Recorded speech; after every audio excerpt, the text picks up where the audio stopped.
రాత్రి 10 గంటలు ఫోన్ మోగుతోంది. హలో, ఢిల్లీ క్రైమ్ బ్రాంచ్ నుంచి మాట్లాడుతున్నాం, మీపై మనీ లాండరింగ్ కేసు నమోదైందంటూ కాల్ మొదలు పెడతారు. అంతే, ఒక్క కాల్తో మొదలైన భయం గంటల్లోనే జీవితాంతం కూడబెట్టిన సంపాదనను మింగేస్తుంది. పోలీస్ స్టేషన్కు వెళ్లరు, కోర్టుకి పిలవరు, చేతికి బేడీలు కూడా వేయరు. కానీ మీరు అరెస్ట్ అయ్యారు అని నమ్మిస్తారు. ఫోన్ పెట్టొద్దంటారు, ఎవరితోనూ మాట్లాడొద్దు అంటారు. వీడియో కాల్లోనే గంటల తరబడి బందీగా ఉంచుతారు. చివరకు మీ బ్యాంక్ ఖాతా ఖాళీ అయిన తర్వాతే అది పోలీసుల విచారణ కాదని, పక్కా స్కామ్ అని అర్థమవుతుంది. దేశవ్యాప్తంగా దాదాపు 3 లక్షల మందిని బలి తీసుకున్న ఈ కొత్త తరహా సైబర్ క్రైమ్ 4,000 కోట్లకు పైగా ప్రజల కష్టార్జితాన్ని దోచేస్తుంది. ఇంతకీ డిజిటల్ అరెస్ట్ అంటే ఏంటి? ఈ ముఠా ఎక్కడి నుంచి పనిచేస్తోంది? ఎందుకు ఎక్కువగా వృద్ధుల్నే టార్గెట్ చేస్తోంది? మీకు ఇలాంటి కాల్ వస్తే మొదటి 5 నిమిషాల్లో ఏం చేయాలి? Let's watch.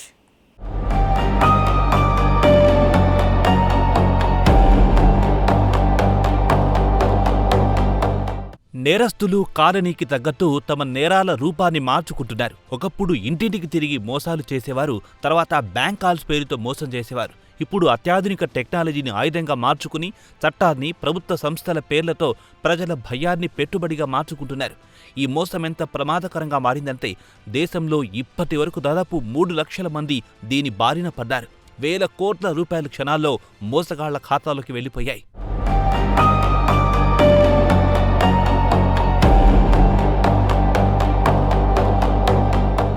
2022 నుంచి 2026 మే నెల వరకు దేశవ్యాప్తంగా 2,97,727 ఫిర్యాదులు నమోదయ్యాయి.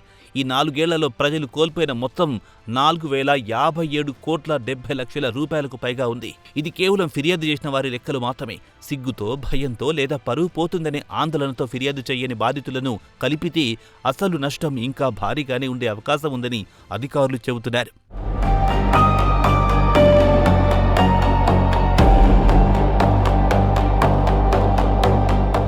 మీ ఆధార్ కార్డుతో నేరం జరిగింది, మీ మొబైల్ నెంబర్ అక్రమ కార్యకలాపాలకు ఉపయోగించారు, మీ పేరిట పార్సిల్లో డ్రగ్స్ పట్టుబడ్డాయి, మీ బ్యాంక్ అకౌంట్ మనీ లాండరింగ్ కేసులో ఉంది అంటూ ఫోన్ కాల్స్ చేసి ఒక్కసారిగా షాక్కి గురి చేస్తున్నారు కేటుగాళ్లు. ఆ తర్వాత వెంటనే మరో వ్యక్తిని లైన్లో తీసుకొస్తారు. అతను పోలీస్ అధికారి అని చెబుతాడు, ఇంకొకరు సిబిఐ అధికారి అంటారు, మరొకరు ఈడీ అధికారి, ఇంకొకరు ఆర్బీఐ అధికారిగా నటిస్తారు. ఒకరి తర్వాత ఒకరు మాట్లాడి ఇది నిజంగానే ప్రభుత్వ దర్యాప్తు జరుగుతోందనే భావన కలిగిస్తారు. ఇక్కడే అసలు ఆట మొదలవుతుంది. బాధితుల్ని వీడియో కాల్లో తీసుకొస్తారు. పోలీస్ స్టేషన్ల కనిపించే గది, వెనక జాతీయ చిహ్నం, టేబుళ్లపై ఫైళ్లు, పోలీస్ యూనిఫామ్ ఇవన్నీ చూసిన తర్వాత చాలామంది ఇది నిజమేనని నమ్మేస్తారు. కెమెరా ఆఫ్ చెయ్యొద్దు, ఫోన్ పెట్టేయొద్దు, ఎవరితోనూ మాట్లాడొద్దు, మీరు డిజిటల్ అరెస్టులో ఉన్నారు అంటూ గంటల తరబడి మానసిక ఒత్తిడికి గురి చేస్తారు.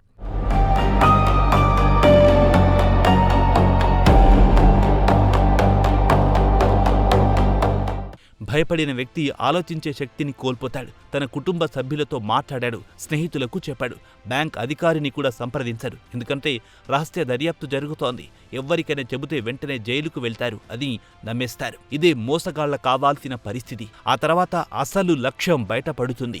మీ అకౌంట్ను వెరిఫై చేయాలి, మీ డబ్బును సేఫ్ అకౌంట్కు ట్రాన్స్ఫర్ చేయాలి, కోర్టు క్లియరెన్స్ వచ్చిన తర్వాత తిరిగి మీ ఖాతాలో జమ చేస్తాం అంటూ బాధితుడితోనే అతని బ్యాంక్ ఖాతాలో మొత్తం డబ్బును ఆర్టీజీఎస్ లేదా ఇతర మార్గాల ద్వారా తమ ఖాతాల్లోకి పంపించుకుంటారు.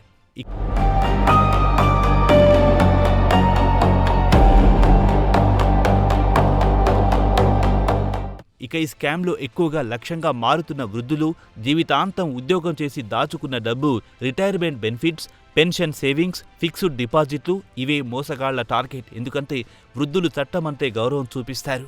పోలీస్ లేదా ప్రభుత్వ అధికారి పేరుతో మాట్లాడితే త్వరగా నమ్మే అవకాశం ఉంటుంది. ఇదే వారి బలహీనతలను నేరస్తులు అవకాశంగా మార్చుకుంటున్నారు. ఇటీవల ఢిల్లీలో జరిగిన ఒక ఘటన దేశాన్ని షాక్కి గురి చేసింది. విదేశాల్లో పనిచేసి వచ్చిన వృద్ధ వైద్య దంపతులను నేరస్తులు అనేక రోజుల పాటు వీడియో కాల్లో ఉంచారు.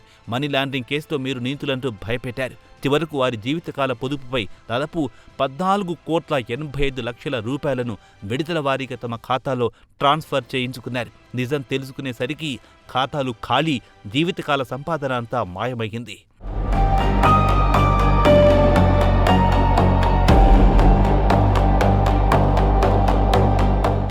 ఈ మోసాలు ఒక్క వ్యక్తి పని కాదు. దీని వెనుక అంతర్జాతీయ నెట్వర్క్ పనిచేస్తోంది. కంబోడియా, మయన్మార్, లావోస్ వంటి దేశాల్లో ప్రత్యేకంగా ఏర్పాటు చేసిన స్కామ్ సెంటర్ల నుంచి ఈ కాల్స్ వస్తున్నట్లు విచారణలో బయటపడింది.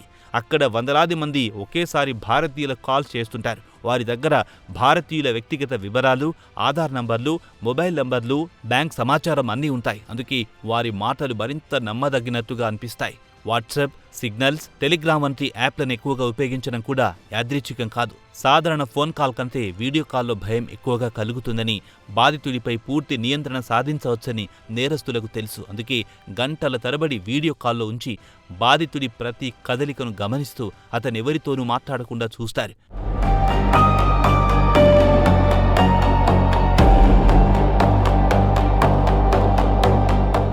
ఇక్కడ ప్రతి ఒక్కరూ తెలుసుకోవాల్సిన అత్యంత ముఖ్యమైన విషయం ఒకటే, భారతదేశ చట్టంలో డిజిటల్ అరెస్టు అనే వ్యవస్థ అస్సలు లేదు. ఎలాంటి పోలీస్ అధికారి అయినా, సిబిఐ అయినా, ఈడీ అయినా, ఆర్బీఐ అయినా ఫోన్ లేదా వీడియో కాల్ ద్వారా డబ్బు ట్రాన్స్ఫర్ చేయని ఎప్పటికీ చెప్పరు.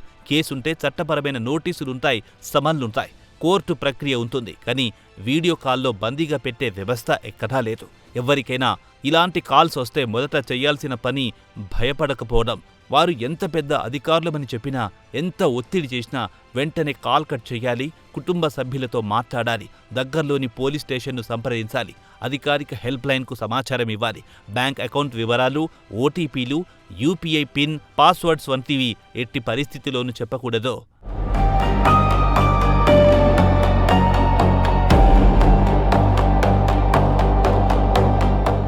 ఈ స్కామ్లో మోసగాళ్లు ఉపయోగిస్తున్న అసలు ఆయుధం టెక్నాలజీ కాదు, మన భయం. ఓసారి మనం భయపడితే మన ఆలోచన ఆగిపోతుంది.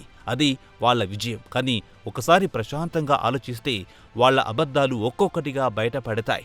ఇప్పుడు ప్రతి ఇంట్లో పిల్లలు, యువత, ఉద్యోగులు, వ్యాపారులు, ముఖ్యంగా వృద్ధులకు ఈ మోసం గురించి వివరించడం అత్యవసరం. ఒక అవగాహన, ఒక జాగ్రత్త, ఒక ఫోన్ కాల్ను అనుమానించడం, ఒకసారి కుటుంబ సభ్యులతో మాట్లాడడం, ఇవే కోట్ల రూపాయలను కాపాడగలవు. నేరస్తులు రోజురోజుకు కొత్త కొత్త పద్ధతులతో వస్తున్నారు. కానీ మన అప్రమత్తత కూడా అంతే వేగంగా పెరగాలి. గుర్తుంచుకోండి, చట్టం ఎప్పుడూ ఫోన్లో డబ్బు అడగదు. ప్రభుత్వం వీడియో కాల్లో అరెస్టు చెయ్యదు. నిజమైన అధికారులు మీ పొదుపును మరో ఖాతాలో జమ చెయ్యమని చెప్పరు. భయపెట్టి డబ్బు అడిగిన ప్రతి కాల్ దాదాపు ఓ మోసమే.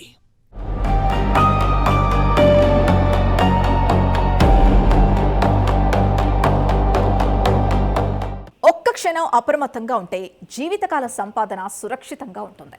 ఒక్కసారి భయానికి లొంగిపోతే కష్టపడి సంపాదించిన డబ్బుతో పాటు మనశ్శాంతి కూడా క్షణాల్లో పోతుంది. అందుకే తెలియని నెంబర్ నుంచి అధికారుల పేరుతో వచ్చే ప్రతి కాల్ని అనుమానించండి, ధృవీకరించండి, అప్రమత్తంగా ఉండండి.